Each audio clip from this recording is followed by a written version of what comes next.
this is Zoya and you're watching Superkicks Co-Set.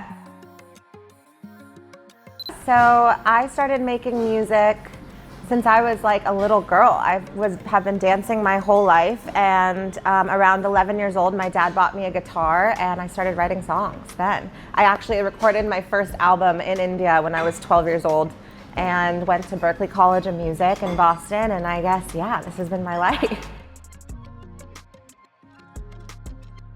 I think Berklee College of Music really cemented that for me. I always thought I wanted to be a painter or a dancer, but one teacher heard one of my songs and she was like, "Oh no girl, you're a songwriter." And ever since then, Berklee really prepped me to make sure that music would be, you know, the career that I had. So ever since then, this is what I've been doing.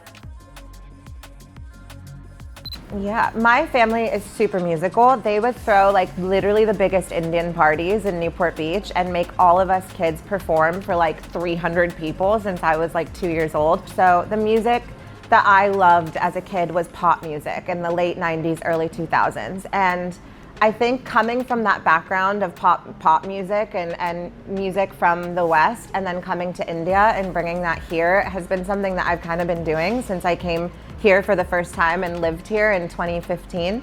But I think both sides of the world really shaped not only the music I make, but who I am.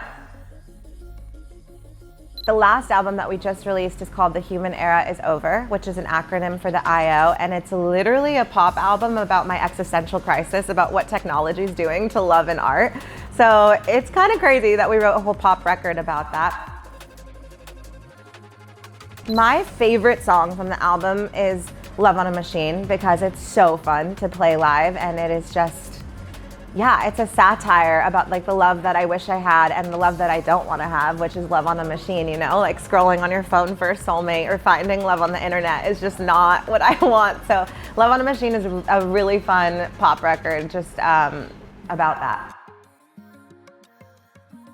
I always want my music to say something, and I always really want to like be meaningful with what I say. So I definitely have big concepts, and the last record, you know, is obviously like a huge concept album. The next one I'm already conceptualizing, and I think that for me as an artist, the visuals and everything that ties all of that in is so important to like build a world, you know, and bring people into like the message you're trying to say. We're doing Lala, guys. So this is so special to me because it's my first show back after 7 years, and this is the pop show that kind of no one would let me do here 7 years ago. So to come back now after 7 years of development in LA and come back to Bombay and bring half my band from LA and half my old India band is performing that day. So it's such a reunion for all of us, and it just marks so much growth, and it's such a homecoming moment for me.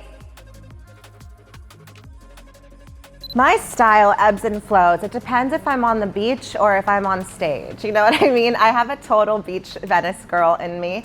I live in Venice, so I'm totally that Venice girl with my bike and my leather jacket and my bikini and my yoga pants going to lay out in the sun. But I also have a definitely like harder, kind of more edgier side to me where I love streetwear and I love skater and I love, you know, checkers and just, you know, really cool, crazy silver jewelry. So I don't know, yeah, I have the edgy Zoya and I have the beach Zoya, and it's fun when the rocker Zoya comes out, and it's fun when beach Zoya gets to lay in the sun.